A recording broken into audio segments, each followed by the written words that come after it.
Good afternoon, everybody, and welcome to Advisor Talk. I am your host, Frank LaRosa, and I am very, very excited, to welcome everybody into the new year. Happy 2021. Good riddance to 2020. If you're listening to this 5 or 10 years from now, you'll know what that means, so go back and look it up. Anyway, I am really excited to have my conversation today with a longtime friend and former sparring partner, the only person to ever give me a concussion. My good friend Austin Philbin, the Chief Administrative Officer for Dynasty Financial Partners. What's up, Austin? Let's go, Frank. Thank you so much for having me. I appreciate it. Happy New Year to you and your family. And it's been interesting to think back how long we've known each other and the trajectory of both of our lives. Forget about just the professional side of it, just life in general. And so I'm very excited just to have a conversation with you and see where we go from today. Yeah, no, we for everyone listening, Austin and I have these calls throughout the year, just normal calls, and they're really good calls. And we're like, we need to just tape our phone calls one day, because we talk about a little bit of everything, and I think it's all relevant. So today, you're gonna, as a listener, you're gonna get a little bit of everything. We're gonna title this episode "Babies, Boxing, and Business." Enjoy the ride. Enjoy the ride. So yeah, let's get into the biggest change, I guess I'll say, in your life, right, for the rest of your life, is your new baby. She's adorable. I follow her on Instagram, and I look for the little outfits that we sent you. And so tell us what that's like, and we're going to segue that into how is that affecting your day and your routine, which I'm impressed with. I know you were always very regimented with your routine, but I can say that you're a better man than me right now with kids and keeping your routine down pat. So what's that been like to have your new girl? Amazing. Yeah. So my wife, Sarah, and I, we had a daughter the 3rd of February, supposed to have it on 2/2/2020, but that was not meant to be. So we had her on the 3rd of 2020. Her nickname is Big Time Baby Tank because she's a baby tank. She started walking at 9 months. And as soon as we had her, I bought 2 full-size Olympic wrestling mats and put them in the living room so that she could trek around. We have a very low bar in terms of a goal for her. We said that she's going to be a gold medal Olympic wrestler and an astrophysicist.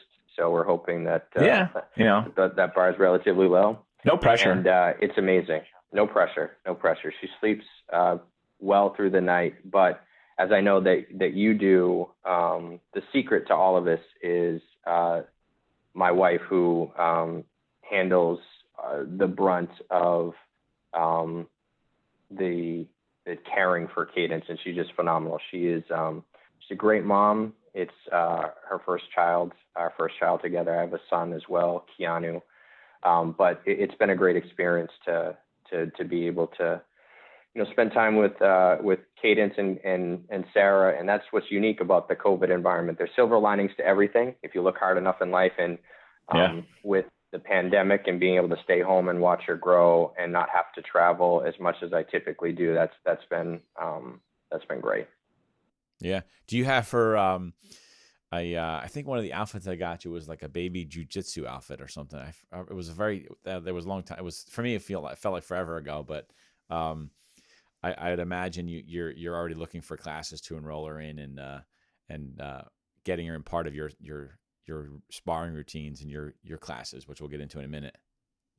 Well, people think that it's probably irrational, but it's okay. We bought, when I say we, I bought her a miniature gymnastics bar. And so we try to practice hanging from the bar, which is interesting. Babies can hold themselves up. So she likes to do that. She laughs. We have some little mini basketball things, and it's just a matter of hopefully instilling a a love without a regimented focus on being active and, keeping yourself in physical condition. So that's kind of what I'm trying to do initially with her. My son, he does a lot of jujitsu, so he's pretty talented in that. And when he comes to visit, we do a lot of boxing in the backyard. So it's just a matter of trying to lead by example and then create opportunities for children to be able to explore, the physicality of life. Yeah, one of the things that I always thought fascinating with little kids. I have little kids. So for everybody that listening, I have a 22-year-old and a 16-year-old, so a different stage of life. Doesn't mean the issues go away. There's still issues, it's just different. And COVID certainly brings on different issues. When you have a 22-year-old with effectively another grown adult in your house, it brings on interesting challenges. But one of the things I always thought fascinating about babies, and you posted a couple of these things, some photos of Cadence on occasion, and it's sort of that's what drew me to my attention. One of them was she's always looking at stuff. She's always like, you can see in her eyes, she's always trying to figure shit out, right? And I thought that was interesting because that's, we talk about developing and learning and growing, and it's sort of like growth mindset is the key word, buzzword everyone uses right now. But I think a lot of times babies are like quintessential, growth mindset people, right? They're always trying to learn. And that's one of the things you talk about, this COVID environment, what are they doing? What are people doing today to learn and be in a growth mindset? And I thought, wow, what an interesting topic to talk about with Austin, and seeing how does he see that in his daughter. And maybe I'm curious if you saw something different with Keanu. I know it was longer period of time. You're a different stage. For those of you that are listening, so Austin and I have known each other for about 14 years. I was always impressed with Austin, his life history, where he's been in life. I think you speak 5 languages. I'm not sure if you added another one to that one, but why not, right? You got nothing else to do. But I just thought that it was, what have you seen? You're older now, right? So as you get older, you learn things, you're paying more attention. So the things that you maybe observed when Kiana was a baby versus today, how do you sort of equate those things to business and what you're doing in your life in terms of being in a growth mindset? Yep. It's a great question, and I'll answer it in a few different ways. The first is, prior to getting into financial services, I had a very unique opportunity to live in Japan for almost 5 years. And that's where I started to get into martial arts. But also for the first 3 years that I was there, I taught all sorts of different classes, English classes, for students that range from 5 years old all the way to adults. And my mother's a teacher. And so whether it's Cadence or those students, one of the things that was most inspirational about being alongside children is just their vigor and their excitement about the basic elements of life that, as oftentimes when we get older, we forget about, and that we don't bring that same type of passion to very simple tasks. And so specific to the lessons that Cadence has taught me over the past 9 months or 11 months, it's just been that there should be a desire to be happy. And happy is kind of this esoteric concept when you think about it, either from a physiological perspective or from just a way of being.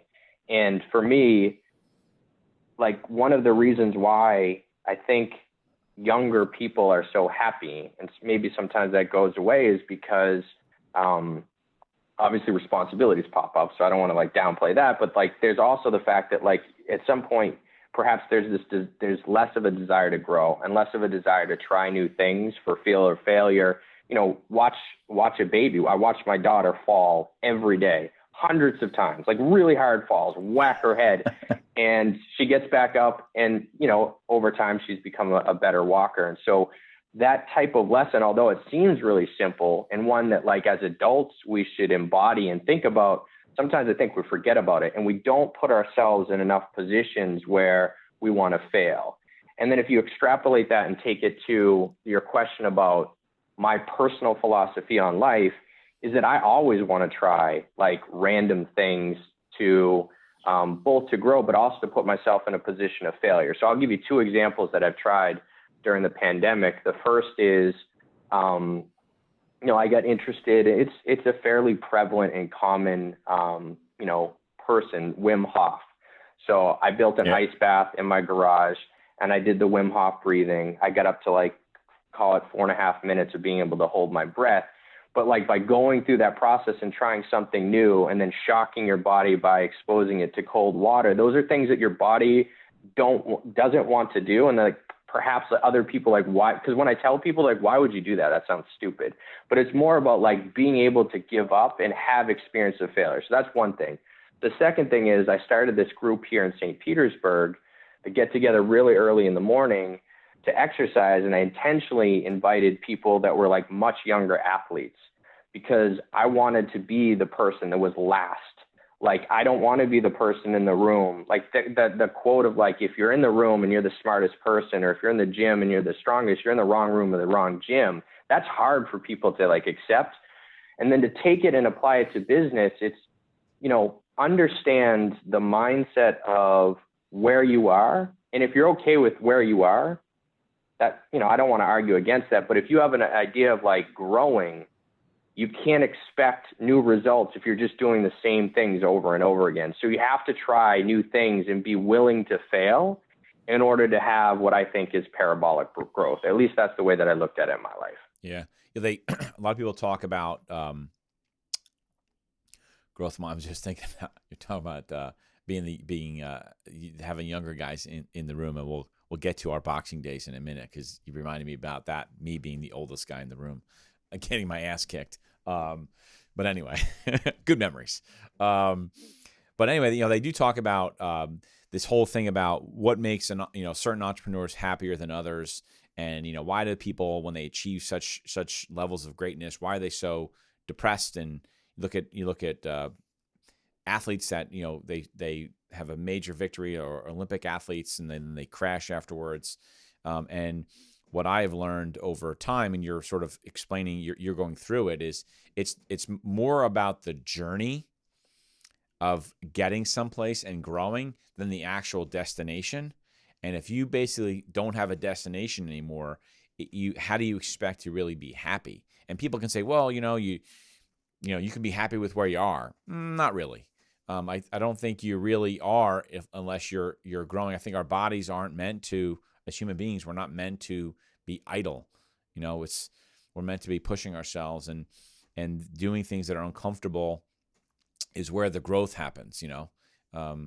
So I think when you grow, that's what makes you happy. And that's one of the things that I've always, that you continue to do. You're as I've followed your career, it's just amazing. When we first started, you came in one particular role, and now you're at a great firm, in a great position. You have a great wife, you have great kids, and you're doing all these things. And I applaud you for all that, because you're continuing to grow. So let's get into the boxing thing for a second. So for the listeners, one before we get into the boxing, one thing, because that was like incredibly. That was an incredibly articulate point of view, not the last stuff about like me, like thank you for boosting my ego. But before that, and I just want to put a little finer point to it, which is, I work with lots of advisors. I work with advisors, as we said, for the past, call it 15 years, every day, like high producing, some of the best advisors in the entire world, definitely in the entire United States. And one of the things that I've identified of really strong financial advisors that's probably similar to strong athletes in any other profession is the fact that they really do focus on their effort and their energy on the activities that are going to make a difference. When you look at a business and you're an entrepreneur, there are really two variables that matter. There are lots of variables, but there are two that matter. It's like revenue and expenses. And so I ask people as they go through their day and the activities that they do, are they aligned in some way, shape, or form to generating more revenue or helping the company to keep expenses down? Because if the activities are not doing that, then you're wasting time, right? Some things have to get done, I get it, but like a lot of the things that I see people focus on that are less successful are very myopic details, like getting into the performance reporting system that I use doesn't have the exact benchmark that I want. And I always turn the question back to the person is like, is because you don't want that or your clients want that? Because I'll go to the end of the earth to solve a problem if it's something that's impacting advisor's client. But I want to know for sure, is it your problem or is it the client's problem? And it's been my experience that the ones that focus their effort and energy on activities that generate revenue or keep expenses down are more successful because they're doing the things that they need to do to help the business grow. Yeah, it's like busy work. There's some people that are just really good at looking busy and they act busy and they say, "Oh, I have so much stuff going on. I'm totally overwhelmed." Well, you're probably not really efficient in your day, and you're probably wasting your time on a lot of things you shouldn't be doing. Like what's your day like? And I can tell you as I started this business 11 years ago. So just after, I guess Dynasty just celebrated, I think 11 or 12 years. We started businesses right around the same time, Cheryl Penny and I, which I want you to get into in a little bit. But I used to say to people that, until you're actually a business owner and you're an entrepreneur, everything else is just play work. You're if you don't have to worry about expenses, you don't have to worry about replacing, machinery and writing checks out of your own checking account. You're basically a practitioner. If you have a branch manager, you're not really a business owner. And you have to be really organized when you become a business owner and understand where you're spending your time and your energy. So for me, it's really about energy, right? How I handle my mornings, how I handle my day. I try to stay. This is a work in progress. So for me, my word of the year, which we're focusing on, is the word better, right? So everything we do in my personal life as a husband, as a father, as a leader at the home and a leader at my office, it's all about better, right? So better nutrition, better morning routine, better fitness, which I'm failing miserably at. And I watch you on Instagram, whatever. I'm like, son of a bitch, he's still at it. So it's better. But I am toying with the idea. So getting into the boxing thing about, sort of keep, and this is the other theme, right? So it's a growth mindset, growing, but it's also keeping, moving forward with your strategies, on growing something and in boxing, which I've boxed with a lot of different people, but you're the only one that's sort of still around that I've gotten in the ring with. I feel like the same way. I toyed with this idea last weekend with my wife about getting back into a training routine, and the way I used to get into peak physical condition is when I had a goal in mind, right? I had a target, right? We were trying out for the Boxing on Wall Street events, and those were great times. Not sure I would do that again, but I am toying with the idea of getting back into the ring and sort of doing some more amateur boxing like I used to, because it gave me a target and a goal and a way to sort of keep moving forward on my health and nutrition. How do you and by the way, so Austin used to kick my ass frequently. So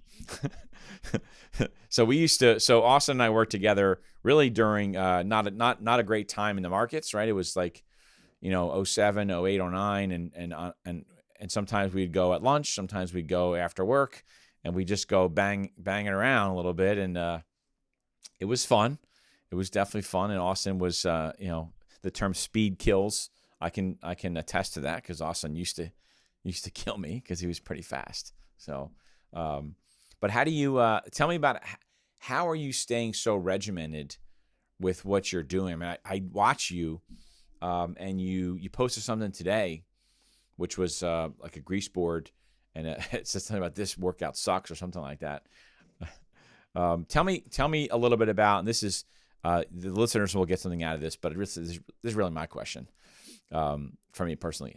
Tell me about your routine and how are you able to stay so regimented with your fitness routine, because that is the, being in peak physical condition helps everything else in life. I know that I would be a better parent, a better leader here if I was in better physical condition. So what's the secret sauce? Yeah. Each of us have non-negotiables in our life, I think, or each of us should have non-negotiables in our life. And so for me, one of the non-negotiables that I have is, being able to schedule enough time to be physically active. So that's a very, basic goal to have. But then to come back to a point that you made earlier around having a goal and then working towards things, one of the big challenges that people have, particularly around fitness, is rather than take a Kaizen approach, which is that you make small incremental positive changes that over time lead to massive results, they dive into a workout or a nutrition routine that has nothing but a chance of failure to it, because it's impossible for a mortal or an immortal to be able to achieve.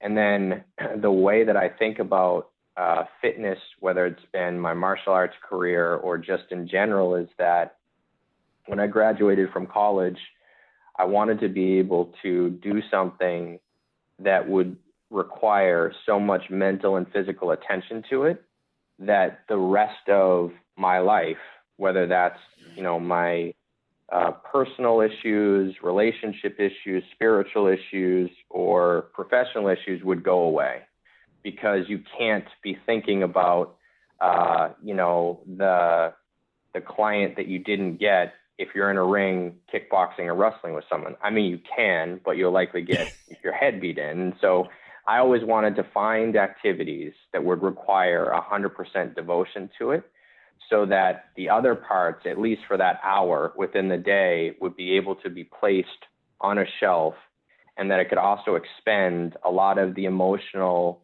energy that builds up during the day. Because if you're an entrepreneur, if you're in financial services, doesn't even matter. Stress is a reality within the day-to-day basis. And so I think that people in general need to find a way to release that stress in a positive way. And for me, it's always been able to align really nicely with physical activity. So that's kind of the way that's the mentality that I bring to it. So do you have a routine, a weekly routine that you set up going into the week? That on Monday I'm doing this, Tuesday I'm doing this, Wednesday I'm doing this. Or are you sort of getting up and by the way, I agree with you. My wife, I have a gym in my house, but I also go to the same gym I've been going to for the last however many years. She says, why do you like going there? I said, because it's a change in environment for me. If I'm training and boxing downstairs in our gym, I'm in a space that reminds me of the rest of the world, right? And when I go to our boxing gym or my boxing gym, but where you used to go with me, it's a different it's a different world, and it's great. And no one looks at you with what's your leadership skills and what happened in your life today and what kind of car do you drive and how much money you make, and you're sort of we're all equals, and we're all it's a nice environment. But in terms of your daily schedule, do you have a specific schedule worked out during the on a Sunday night, or do you just wing it every day? It's definitely an area that waxes and wanes in my life. And I've had very positive role models that are much more regimented around the structure and planning of nutrition and training. So to answer your question directly, because I don't like when people go off on tangents, the answer is no. I don't have a specific day-by-day plan from a nutritional or physical perspective. What I do though is the night before, like as an example, I wrote out what we're going to do this morning as a group. So anytime there's like a group in activity, it's all written out and structured, and timing is there, and everything that we're going to do, that's planned out pretty well. And then my wife and I, usually at the beginning of the week, we'll talk about like, here's what's upcoming in the week. Here are the nights that I'm going to be out at client dinners, or here are the nights that we're going to kind of eat together, and here's what we're thinking together. So she is naturally very healthy and very fit as well. And so, that just kind of happens organically. And that's the way that I do it, because again, sometimes, and that extends to, like, for me, that extends to business. I'm one of the people that focus more on implementation and less on regimented planning. And so that's why I need to, like, when I build my team, I need to have people that are really good at processes and building out PowerPoints and like explaining like what the outcome should be. I'm more like a bull, like give me the ball and let me like run as hard as I can. Because for me, I want to make sure that we implement, and I don't want to spend so much time where planning overtakes the actual actions necessary to get the results that you need. Right. Yeah. Planning, planning to plan, and having a meeting to talk about a meeting and all that stuff. Right. Yeah. Let's have a meeting to talk about our meeting next week. Yeah. Yeah. I'm not into that. That's not my deal. No, you can use time. So let's get into, your position, right? Let's get into some business here. Right. So, and I think that the theme that I want to go over, which is what I think is happening within our space, is the winners of what's coming. And I look at this sort of this tsunami wave of change coming. The winners are going to be the ones that have a growth mindset, and in boxing terms are the ones that keep moving forward, right? And they're not worrying about the minutia about what happened and why did I get this person, and my firm did this and blah blah blah. So tell me a little bit about Dynasty Financial Partners, right? And I go way back with Cheryl Penny as well, and he's done a phenomenal job at building something different, and I admire him for that. I'm trying to do the same thing within my space. But tell me a little about Dynasty, your role, and let's just sort of just get into where we see things changing and how Dynasty is going to be a big player in that space with advisors, and I know we have some opinions on that. So tell me a little bit about Dynasty. Yeah, I mean, to start, I'll just suggest that I'll state. I mean, this is all I've done for the past 15 or so years, is work with financial advisors in the wealth management space. And I've had the great fortune to work with some of, if not the best advisors. And some of them, we've worked on together and had, great amount of success together in cultivating some of their client relationships. It's an incredibly difficult job to do when you say it out loud.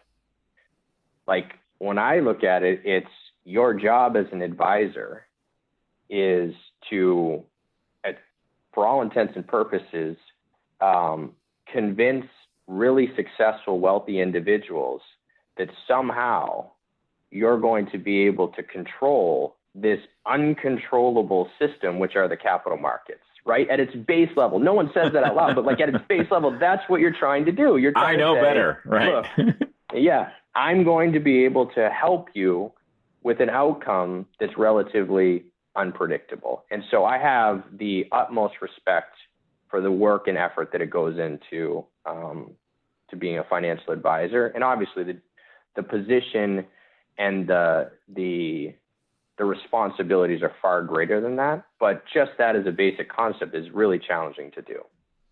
Dynasty as an organization was created by Cheryl and Ed and Todd, Ed Swenson and Todd Thompson, to be able to capitalize on a few trends. The first trend was that a lot of us came from traditional financial institutions, and we saw that assets were flowing out of those institutions into the independent space.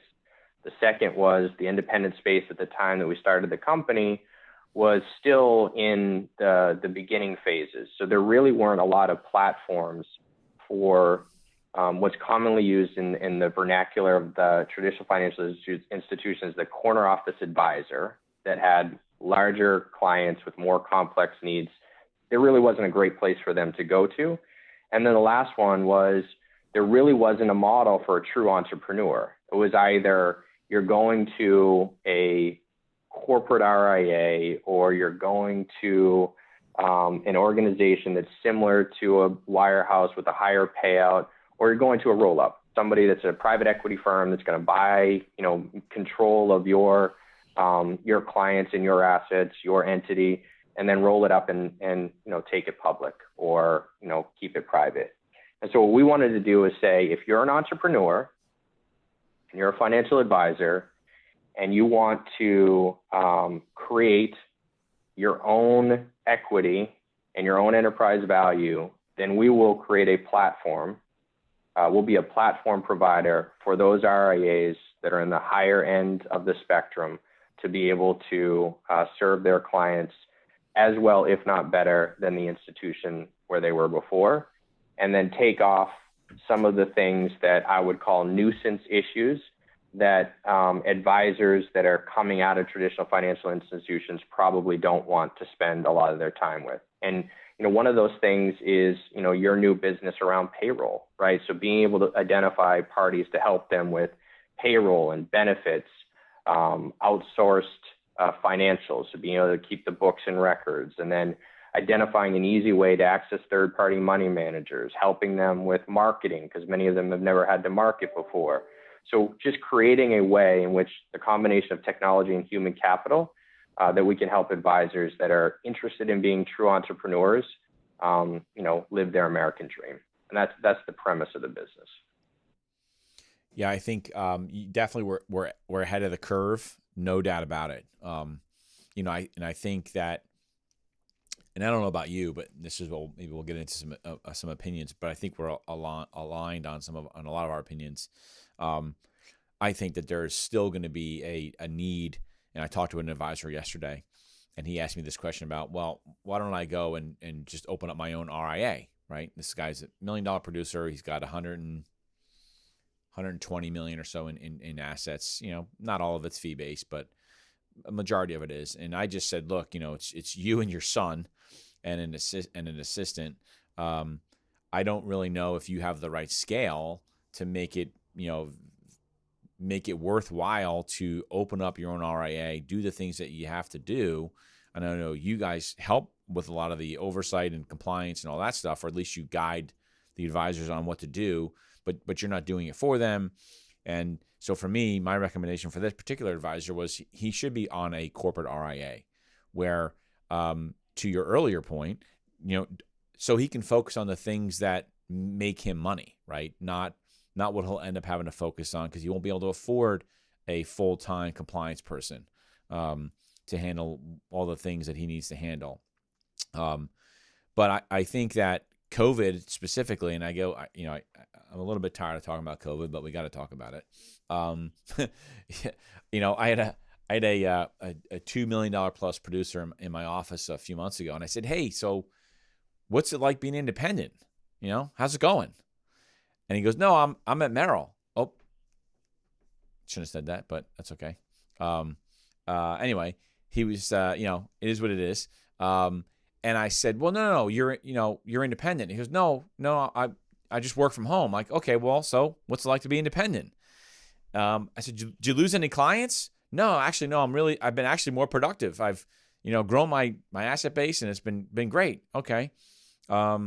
When's the last time you talked to your manager? Not in a long time. I don't know. It's been maybe 3-4 weeks or whatever. How's it going with your assistant? No, it's working great. She's home, and we talk, and if I need something, she gets my phones and all that stuff. I said, okay. Did your payout change? Are you making more or less money? No, that's payout's the same. I said, oh, okay. So you're independent. You're doing everything that an independent advisor would do, except you're not getting the economics. And it started to click. And this is somebody that, which is what I think is happening in the industry, is they're starting to realize, these larger producers, that I can do this. I can go and I don't need the big, shiny corner office and all this stuff that they pay for that adds no value. And I think there's going to be a huge wave. There's going to be a huge wave of retail advisors that are going to go independent, But I also am curious what you're seeing, and maybe you can just talk about where you're seeing flow come from. I think there's a secondary wave of advisors that are already independent, to your point, that are maybe at an independent, larger, sort of wirehouse-like independent firm that are, 85, 90% fee-based, and they're doing all things the right way, and they're looking to really take their business to another level. That's where a firm like Dynasty comes in. But so I wonder if you're seeing that. Where are you seeing that flow coming from, specifically? The traditional firms? Are you seeing, private banking type relationships? I hear some noise and chatter in that space. Where are you seeing that coming from? And then are you also seeing any, and you used the term roll up before, are you seeing more activity in that space with some of your practices and the businesses that you have on the platform? Are they becoming more active in rolling up smaller RIAs and independent producers? Yeah. So I'll unpackage what you said into two different segments. The first segment is around, the right fit to be a standalone RIA or a supported RIA is what we would call, clients that work with us. And it comes back to that mindset of being an entrepreneur, and the boxing metaphor that you used, or the boxing maxim, is like, it's not how many times you get knocked down, it's how many times you get knocked down and get back up. Because as you know, being an entrepreneur every single day feels like a tragedy. It's just a matter of whether or not the tragedy of the day is going to take the business down or not, right? I mean, that's what it feels like. And you lose the ability to blame big brother or big sister, right? It's very easy when you're in a captive institution to go to people that you work with or to other people that are on other teams and say, oh, this XYZ institution is taking advantage of us. When you're on your own and something goes wrong, there's no one to point to. There really isn't. So you've got to embody that. You got to own that and say, I want to be an entrepreneur. I want to take control. And control is also accepting when things go wrong. In terms of the trends, yeah, I mean, we are seeing as an organization flows from all different parts of the ecosystem. We're seeing it from traditional financial institutions or wirehouses. We're seeing it from larger institutional clients, so large organizations with many people that have dabbled in the advisory business. And by dabbling, they've created a massive advisory business that is sleepy, and the people that are there are starting to wake up and say, if I'm a $500 million advisor and my technology is from like 1980, why am I staying here? I can leave and go somewhere else, or leave and do it on my own. And then we're also seeing it from existing RIAs. M&A is one of the major themes that if you go to conferences that people are talking about scale and having a minimum amount of AUM and revenue. And while I believe in that to some extent, because I think that makes sense instinctively, I also believe that there's probably a place for just about any advisor in the independent space. And as you know, there are many flavors to that. It's just a matter of like, what is it that you want, right? Do you want to, and this is the question for everybody, like, do you want to have a lifestyle practice, or do you want to grow in a way in which you create something significant that you may have the potential of leaving to your employees or your children? Like, what do you want? Like, because I can help you at least give you the path to wherever you want to go, but we can't get to where you're going if you don't have an idea. And it's actually like a concept that I'm working on right now with one of my favorite clients is like, okay, like if we're going down path A, which is a business sale, then over the next few years, we need to do A, B, C, and D. However, if we're ready to like throw our chips on the table and say, we want to grow this into a regional powerhouse, well, that's a very different path that we're going to go down. But if we don't make a decision, we just say, we're going to keep doing the same thing, neither of those outcomes are going to be optimized. And for me, that's the hardest thing, probably for any entrepreneur to do, but specifically for financial advisory entrepreneurs, because most of them have been so successful doing things a certain way. I mean, think back to like when you started in the business, because I remember like you were incredibly successful, and I bet you were successful because you just cold called the shit out of things. Yeah. Like you weren't going Rinse and repeat. You weren't going to stop. Yeah. You weren't going to stop until you had a certain number of calls over a certain number of time period and turned those calls into prospects and prospects to clients. And so that mentality is really good at the beginning, but like if you don't grow and if you don't pivot and if you keep the same mentality, then you're going to hit a ceiling. And that's like, that can be like a metaphor for anything. Like whatever you do in life, if you just do the same things over and over again, at some point you're going to reach a ceiling, and maybe that's okay. But for me, like, I don't want to do that. Like, I want to like continue to like try new things. Well, look, it's more, we talk about happiness, right? It's more fun. The journey. So, you know, I have this vision of my company and where I want it to go and, you know, basically take over the world and have all these things, which is why I added the payroll and HR services and doing all these things, because I have this sort of long-term vision of where I want to take it. And making good money is great, and it's, you know, it's good. I'm not going to complain about that. But the excitement comes from slowly starting to see things develop that are moving towards my goal and my vision, and that's where you get the excitement. And then when you have more excitement, you do other things, and all of a sudden new business comes in, right? Because you're thinking in abundance, and all of a sudden you grow this thing, you know, years later, and you're like, wow, how did we get there, right? Because we just had this vision. And I do agree that there's a lot of advisors. So the question that I ask, and you can use this question if you'd like, I give you permission. And I ask this to every single advisor, and every time somebody in my office knows I'm about to say this, they sort of roll their eyes like, oh my God, he's going to ask that question again. And it doesn't matter, the $5 million team, $10 million team. I ask them, so what do you want to be when you grow up? Right? And they're like, wow, that's an interesting question. And it's to your point. When you grow up, whether it's 10 years from now or 15 or 20 years from now, what does your business look like? Does it even exist? Right? Do you sell it? Is it super regional? What is that vision? Because without that, you have no idea what you should be doing every day, right? And so, do you? So I think that's a huge issue. I think within our space, I really do. I think advisors and a lot of the ones that we know that are we're still friends with, they've grown great businesses, but they're sort of stagnant because they don't really know how they got. I mean, they did to a degree, but they just keep doing the same thing, and they're growing at a decent little pace, but they're not getting the exponential growth that they did when they were hungrier, right? When they were doing, $500,000 or $1 million, now they're doing $1.8 million, right? But it's like 8 years later, because they just sort of trudged along. When you look at your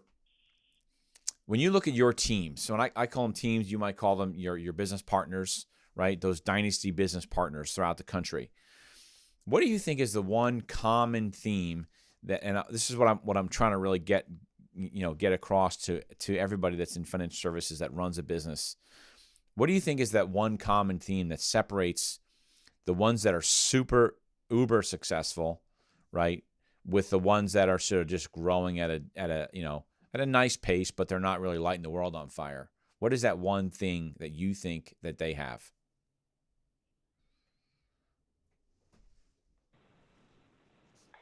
Yeah, I don't want to give like a cheesy answer. Like, I mean, the easy one would be like, it's a cheesy question, so that's okay. No. It's a great question. I think it comes back to what we were just talking about, which is, going to be circular logic to some extent, but I think it fits, which is they know what they want to do. They have a plan. And to me, once you have a plan, then the things that you build off it are able to be measured, and you're able to look yourself in the mirror on a daily or quarterly or weekly or however you assess yourself and say, I am doing the things that are leading me to the goal that I have for this company. Because here's the thing for me, and this is your question about what do you want to be when you grow up. Here's another question or another thought that I try to like instill right away. if you've been a financial advisor in a traditional financial institution, like I'm going to challenge you and say you've never been a business owner, right? Nope. We already talked about that earlier because, you haven't really had to handle the expenses. You've also more than likely had a very linear way about thinking about your business, right? It's how much did I generate in revenue, and as I get closer to certain milestones within the year, what do I need to do to hit the next break point on my grid, and what loan products do I have to do so I get this bonus? It's like you've been dictated a way in which you're going to be compensated. And so your actions a lot of times aligned with that activity. Now, I'm not saying, I would say the majority of our clients didn't do that, and that's why they left. They're like, this is ridiculous. I'm not going to do it because it's not in the best interest for my clients. But Throw that away and then say, now you've got a business, right? And so you can't think linearly about your revenue streams anymore. You have to think, is there a way? Do you want to build a business that has a brokerage component? So commissionable business. Do you want to have a business with advisory fees? Do you want to have a business with insurance commissions? Do you want to have a fixed fee for financial planning or concierge services? And so when you think about your business, you can't just think about what you've done in the past, because now it really is a different organization, a different entity. And I challenge you to think about what you want it to be in the future and how you want to get paid and what makes the most sense for you and your clients. And a lot of times when you have that first conversation, it's kind of like the light bulb goes off and they're like, yeah, I'm not just doing insurance because my clients are getting positioned by someone and I want to bring in the regional insurance specialist to help me get a big ticket. They're building it into the processes that they use because they know that if they do that appropriately, they're going to have a whole new line of revenue that's valuable to the company and that's worthwhile for the clients. So great. That's awesome. So just, I guess, and so lastly, right, and to summarize one of the most important points, all of these things that you're talking about, these are the things that you and the team at Dynasty help advisors with. So to advisors that are out there right now that are looking around, and we know there's a ton of them, what would you say to them as a great reason that they should at least be giving Dynasty a look at a potential partnership? Yeah. I mean, I believe what you said a few minutes ago about the pandemic is true. One of the biggest, I think there are two main forces that preclude people from thinking outside of the box. Three main forces, and they're all closely related. The first one is inertia, right? It's easier to stay where you are because you know what it is you do. It's like a workout routine, right? If your workout routine is go to the gym and run on a treadmill for 30 minutes at 8 miles per hour, and then go over to the dumbbell rack and do 3 sets of 12 reps for curls and then go home, that's comfortable. You know you're not going to be in pain. You know what to do. You're not going to look stupid doing something you never tried before. And that's comfort, inertia, and comfort closely related. And I think the other thing is fear of the unknown, right? So I don't know whether or not this multi-layered trust structure can be replicated in the independent space, because I was told this is the only place that this thing can be done, which is not true, by the way, for anyone that's listening. Just about anything is replicable outside of the institution that you're at. Otherwise, people wouldn't even move from captive institution to captive institution. And then the third, so inertia and fear, and I already talked about related to inertia, is just comfort. So those three things are one of the three major forces behind why it's moving. Now the pandemic happens, and this is a completely new ball game, right? Because your questions are so accurate. You're sitting at your house, you're dealing with your clients still love you. You're able to do the things that you do through a technology interface that allows you to monitor their portfolio, allows you or your team to send wires. All the things that you're already able to do, you can do with the technology interface, and the ancillary benefits that are supposedly there, again, are probably not as prevalent in this environment. So for all intents and purposes, and that's the second time I've said this during this podcast, so I'm overusing that term, it goes away. You're already operating as independent. So why not, if that's the case, think about taking the leap if that's something you're interested in, because you've already kind of proven to yourself that you can. Awesome. For what it's worth. Well, listen, that's I have one last thing. If you'll humor me for a second. Absolutely. Because we've talked about a lot of stuff, and I have this flag that is outside of our house in Florida, and it says "Live a great story," right? And so for all the people that are listening, I just want to give you like just a really quick overview of what that means personally to me, right? Really quickly. So I was a biological psychology and Spanish, like a lot of neuroscience and Spanish, double honors major in college. One day I was walking around in the lab and I saw this ticket for like this program, Go to Japan, filled out this card, sent it in, and I was going to go to Johns Hopkins to do research. And like, I got the call and they're like, hey, you can go to Japan and teach English. And so I was like, great, I'm just going to do it because this is a time of my life. I don't have a lot of responsibilities. I was super fortunate. My parents were very helpful with my college education. And so I went to Japan, and then I got there and I was like, I want to learn martial arts. So I found the first place, and it happened to be Kyokushin Karate. So if anyone's familiar with like martial arts, it's like the most aggressive form, like punch to the body, knee to the body, kick to the leg. And so they're like, hey, do you want to fight? Like a month in, I was like, yes, I want to fight. So I started fighting like in major tournaments. I was on television in Japan. I got kicked so many times in the leg, did not check it, that my whole legs were like black and blue. So come back from Japan. I end up in Massachusetts. There's this place in my gym. It's called Massachusetts Submission Academy. Mike Brown, who's now one of the head coaches at ATT, Keith Rocco, who fought in the UFC, Matt Lee, who fought in Bodog and also went down to ATT. They all randomly were there. And so then like guys like Joe Lazone and some people from Militich Fight Academy, these are the history of MMA, would come there, and I had no idea. I'm like swimming with sharks, but I like you to show up every day, get beat up every day, keep going. So then I leave Massachusetts, I go to New York. I start training at Trinity Boxing in New York City. And one of the guys that's there is this guy named Hollywood Hino, right? So Hollywood Hino, for those of you that are listening, he's the trainer for Jake and Logan Paul. He's like this big Instagram celebrity guy, but he was there. And I would go to Trinity Boxing and I'd train for boxing. And that, to your point, was where we would do the Wall Street boxing deal. Then I leave, I go to the West Coast, and I end up at this gym randomly. It's like 3 blocks from my office in San Francisco, this place called Empower. And there's this guy named Tariq Azim, who's like the trainer for like Scrap Pack and Jake Shields and Marshawn Lynch. He was in the ring when there was like the massive fight between Jake Shields and Mayhem Miller. And like, I trained with all these MMA guys in San Francisco. And then I, come here and I haven't trained MMA for like, but my point of my story from a martial arts journey. Well, one last thing, our friend, right, in the gym in New Jersey that we used to train at, our friend is now one of the top MMA trainers, striking coaches for like people who see him on TV all the time. Ryan Cafaro, for those of you that are asking, go check him out on Instagram. Awesome. So my advice is that, look, everyone starts as a beginner, right? I had no idea how to do any of this stuff.